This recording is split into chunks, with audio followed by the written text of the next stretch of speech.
Dear children, welcome all of you to the biology classes. So in the previous classes, we have studied about tissues, different kinds of tissues in plants and animals, right? So today we are going to start a new chapter, that is chapter 7, diversity in living organisms. Okay, so in this chapter you will be studying about the different kinds of classification systems, okay, and the different groups of plants and animals and in detail. Okay, so you can see that if you see around, there are a number of different kinds of organisms around us, isn't it? And it's not possible for a person to study about individual organisms in their lifetime also. We cannot study all the organisms, anyone, not only not only us, even any scientist also, they cannot study the organisms present all over the world in their lifetime if they have not been grouped into certain categories. Okay, so for this, okay, or scientists have classified the organisms. So this classification is done on the basis of similarities and dissimilarities. Understood? So when you compare yourself to a monkey, or when we compare ourselves to a cow, to whom we will have more similarities, will have more similarities with a monkey, isn't it, than a cow. So on like this, on the basis of what similarities and dissimilarities, organisms are grouped into different groups. So now is it clear why this classification is necessary? Because it is not possible to study each and every organisms present all over the world. Understood? It's a tedious process. No one can study because that much diverse, that much different groups of organisms are there. So it's better to do what only? To group the organisms based on the similarities and dissimilarities. And when we study the similarities, or when we study this group, we can understand the characteristic of that particular organism. Is it clear? It's not easy to classify the organisms also, isn't it? Like if you see in the ocean, you can see many different kinds of organisms, like what there can be corals, whales, octopuses. Understood? So different types, and these all share only one common feature. What is it? They are all aquatic organisms, but other features, if you see, they all are entirely different. So we need to understand the characteristics that that can be used for making this group. Okay, so what are these characteristics? Okay, that is depends, that characteristics are the external appearance, it can be, or the forms, or it can be the behavior. So all this can be what? The characteristic on which we can classify the organisms, isn't it? So this is just like which character we are taking for classification. That is also very important, isn't it? So some of the characters will be very key to the organisms, or very fundamental ones. Understood? And some are depending on this fundamental characters only, some other characters are there. So which characters we have to take as criteria for classification is also important. Okay, so many in a building, okay, if the building is made up of some stones, and the lowermost layer of the stones will be the fundamental one, and that will decide the other characteristic, isn't it, of that building. Means on that stones only other stones are kept, or bricks are kept. Understood? So the stones or the bricks which are found in the lowermost layer will be what? The fundamental one. So like this, when we do classification, there will be some characters which are fundamental to them, okay, and other characters are just based on, or they are depending on this fundamental characters. So we have to find out what are the characters, okay, characteristics that are used or that are useful for classification of organisms. So the features that are taken into consideration while classifying the organisms can be the cell structure. Okay, what is that? Cell structure. Whether the cell is having a eukaryotic, whether the cell is eukaryotic or prokaryotic. So we have learned the characteristic of living eukaryotic organisms, isn't it? Like what they are having a well defined nucleus. Understood? So if the then what there will be cell organelles. Understood? So these all if they are if a cell is having, okay, that will affect the what cell design or the design of the organism. Understood? So this is the one of the basic characteristic that we consider for classifying the organism. Understood? That is the presence or absence of nucleus. Understood? Presence or absence of nucleus. That is one of the basic character or fundamental character that we use for classifying the organism. Then second character is whether the cells, the organism is single celled or multicellular. Understood? Single celled organisms we have learned, isn't it? Amoeba, paramecium, etc. And in them the body design will be very small, isn't it? Or very simple ones. And in multicellular organism, there are different cells, they are arranged in different designs, and they are having this group of cells or tissues will have different functions, isn't it? So like this their organization will be little more complicated when compared to the single celled organ. So first characteristic I told what it is, the cell structure, whether the cell is eukaryotic or prokaryotic. Then what is the next criteria? That is whether the organism is having a single cell or the organism is a multicellular organism. Okay. Then third one is about their nutrition, whether they are able to produce their own food, mode of nutrition. Understood? And the fourth one is, okay, that the organisms, the fourth one is the organization, body organization. Okay, like whether they are having cellular organization or what they are having tissue level or organ level, likewise how their body is organized. Okay, so all these are what different criteria that we use to classify the organisms. What are they? First is whether the cells of them are eukaryotic or prokaryotic, then whether they are unicellular or multicellular, whether what kind of what mode of nutrition they are having. Understood? Then what body organization they are having. All this are the criteria, okay, or the characteristic, basic characteristics that we use to classify the organism. Okay, so when you see classification and evolution, have you heard about the term evolution? Evolution is the process by which from simpler organisms, okay, the complicated organisms are evolved, or the simple organisms changes, okay, to produce what more from simple organism different kinds of organisms are formed, okay, with more complications. That process is called what? Evolution. So when we compare classification and evolution, okay, you can see that organisms, okay, which are having ancient body designs, they have not changed very much. Okay, so that kind of organisms which were formed earlier, or in those who are having ancient body designs, they are known as primitive or lower organisms. Okay, and those they are formed in the later time or in the recent times.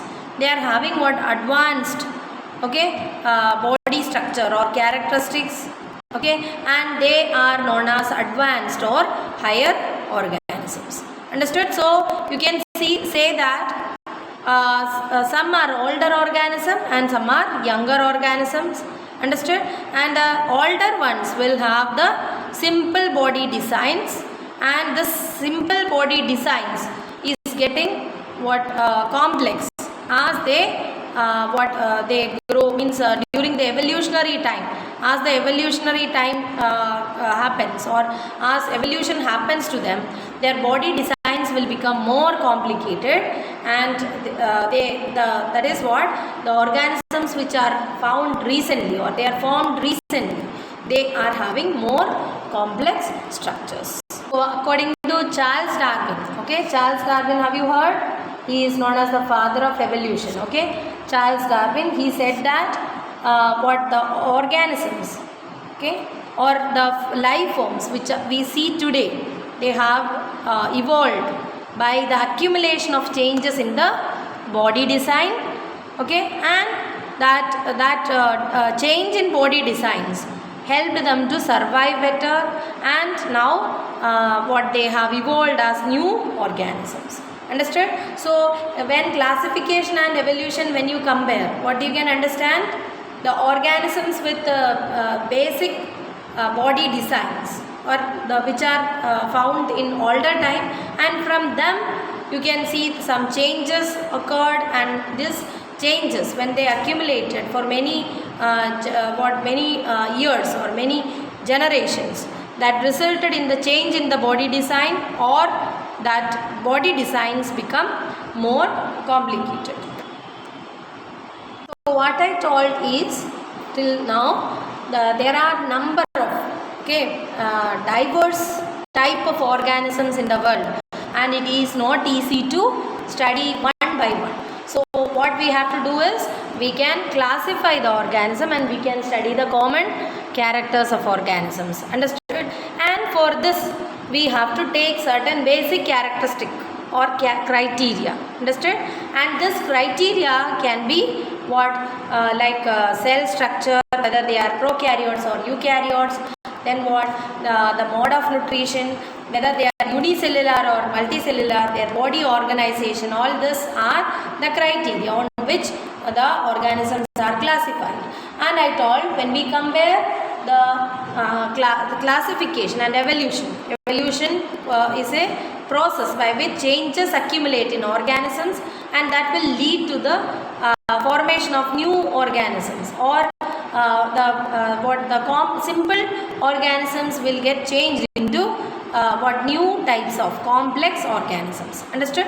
So this we can see when we study the classification, that is the organisms with low or body designs, very small or very lower type of body designs, they are older, and the ones with complex body designs are more recently formed. Understood? Then next, different hierarchy of classification we have to study. So different scientists like Ernest Haeckel, Robert Whittaker, Carl Woese, etc., they have tried to classify the organisms, and the most accepted one is the Whittaker's 5 kingdom classification. Okay, Whittaker has classified all the organisms into 5 kingdoms. So you have to listen very carefully, and you have to read this many times loudly, then only all these terms will be easy for you. Okay, so the kingdoms. So what is 5 kingdom classification? It's a classification system proposed by whom? Whittaker. Okay, who? Whittaker. Whittaker, what he did? He proposed, or he grouped all the organisms into 5 kingdoms. He made kingdoms. Understood? 5 broad categories. Okay, called what? Kingdoms. And the kingdoms include what? Kingdom Monera, okay, kingdom Protista, kingdom Fungi, Plantae, and Animalia. Understood? So, and this is the widely used classification system. So what are the kingdoms of the Whittaker's classification? First is kingdom Monera. Okay, what is it? Monera.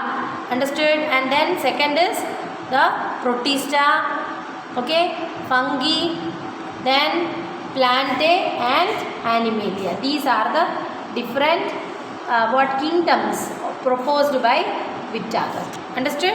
So there were various criteria that he took for classification. That includes what? Cell structure, mode of nutrition, body organization, etc.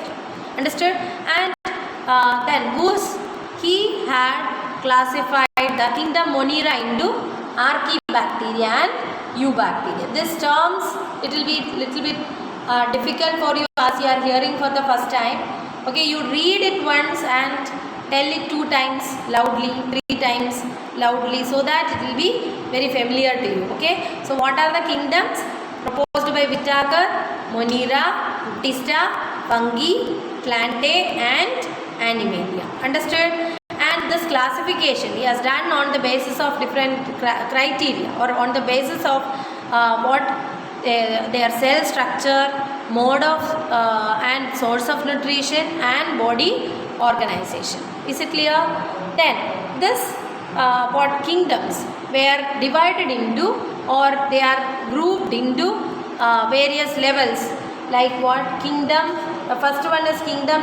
So one kingdom will be divided into a number of phyla or division. This is a lower category, okay, or rank. Then class, order, family, genus and species. So this arrangement is known as hierarchy of classification. Understood? Means from higher groups, okay, higher category like kingdom is having what? A number of organisms with different characters. Okay, and in the kingdom you can find number of differences, okay, in organisms, and on the basis of differences they are grouped into smaller category called phylum in case of animals, and in case of plants we call it as divisions. Understood? So phylum and division, and then in each phylum or division, so phylum is depends upon, or on what basis it is made? On the basis of certain similarities, and in the particular phylum there will be a number of classes, okay, and then each class will have different orders, and in one order there will be many families, and in one family there will be many genus, and in one genus there can be many species. So this is known as the hierarchy of classification. Is it clear? So hierarchy of classification means, so the classification system in which what the organisms are classified into different categories. Okay, so the highest category is what? Kingdom. Then comes phylum or division. Okay, both are having same rank. Okay, and then class, order, family, genus and species. Is it clear? So on the basis of what? Similarities and dissimilarities. Similarities will be what? Means based on the similarities they are grouped into one group, and when they are having some dissimilarities, differences, they are grouped into smaller categories. So if you go to a particular species, okay, you can find all the organisms will be very much similar. Understood? But when you go to the genus I told they are having different species. Okay, so like this, as you go from lower category to higher category, there will be what?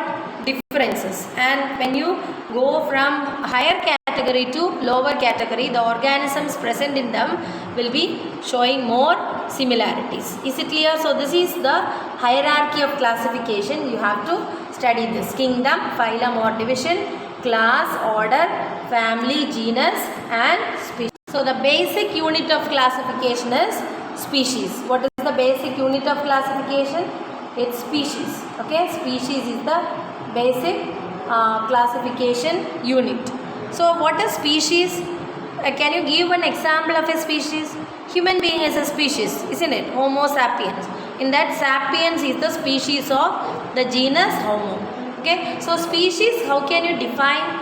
These includes all organisms that are similar enough to breed and perpetuate. Means the organisms which are similar in their structure and which can breed among themselves and produce fertile young ones. Perpetuate means again this what they can produce their young ones, and that young ones can produce again. Likewise, that organisms can perpetuate or multiply themselves. Understood? So if any organisms they are similar in structure, and if they are able to breed among themselves and produce young ones which are also fertile, that kind of organisms are called what? They are coming under one species. Okay, so human being, you can see some of them are African, some of them are Mongolian, some are Indians. Okay, so they all are same species only, understood?